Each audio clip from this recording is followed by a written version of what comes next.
So we're about 5 days into the hurricane season, and yeah, I dislocated my finger.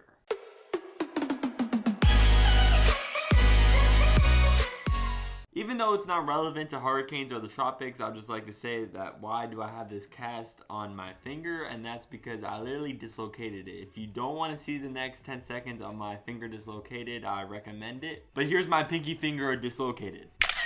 Yeah, pretty interesting that happened to me today at school. I'm going to be wearing this cast for about 1 to 2 weeks. So yeah, I'm going to be hampered Maxwell. But my dislocated finger pain is completely gone, and I'm just happy and getting ready to go throughout this whole hurricane season. And we're on June 5th, and 5 days through the hurricane season, many more to go. But like I said in the last video, I don't think anything in the tropics are going to happen, at least on the Atlantic side, until June 20th. That's because there's a ton of dry Saharan air all the way from Africa going across the Atlantic Ocean, not allowing anything to form. The reason Alberta never made it to tropical status or even Cat 1 hurricane status is because of the dry air, and hurricanes and tropical systems in general hate dry air. With dry air, the whole low pressure system just can't breathe, and it can't get that energy going to raise up the water vapor from the oceans to start kicking in those thunderstorms into high gear. But with Alberta, not only was it battling that dry air practically the whole time, it also was below average water temperatures and slight wind shear at the beginning. So overall, the environment for Alberta was not conducive for development, especially for a low-end hurricane. But maybe in the Eastern Pacific, that's a different story.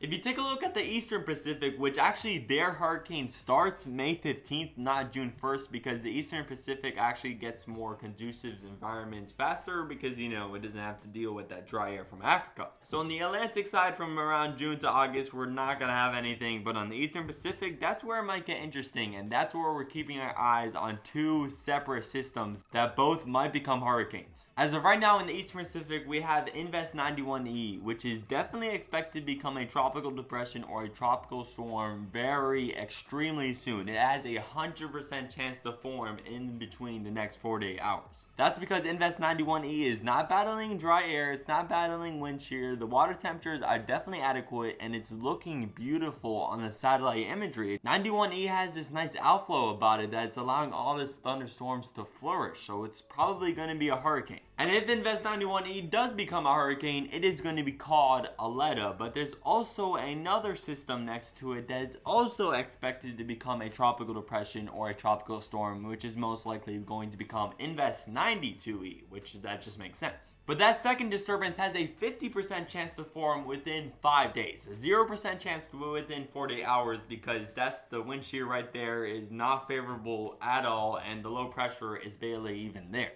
It's in fact not there. They're relying on the models for the future 5 days for it to expect it to form, because the environment is going to get more favorable, which means the environment can conduct something tropical, which means we might have an Aletta and Bud hanging out together in June as hurricanes. If we take a look at the models, the GFS actually has two named storms in the Pacific within 120 hours. So this is going to get very interesting pretty quick. The good thing is that most likely these two storms aren't going to make landfall. Bud has a better chance at making landfall than Aletta. But according to the GFS, Hurricane Bud will kind of fizzle out due to the wind shear environment before making landfall in Mexico. So that's great news. So we're going to get to watch these both spin beautifully and harmlessly out in the Eastern Pacific. But with the European model, that also has two named systems within 120 hours. But the thing is that with Hurricane Bud, it's actually going to not make landfall according to the European model. It's actually going to fizzle out a little later out in the ocean. But the best case scenario is that we're going to have two hurricanes in the Eastern Pacific, and they're not going to harm any land, and they're just going to spin harmlessly out in the Eastern Pacific Ocean, and they're just going to look so good just spinning out in all their outflow of thunderstorms.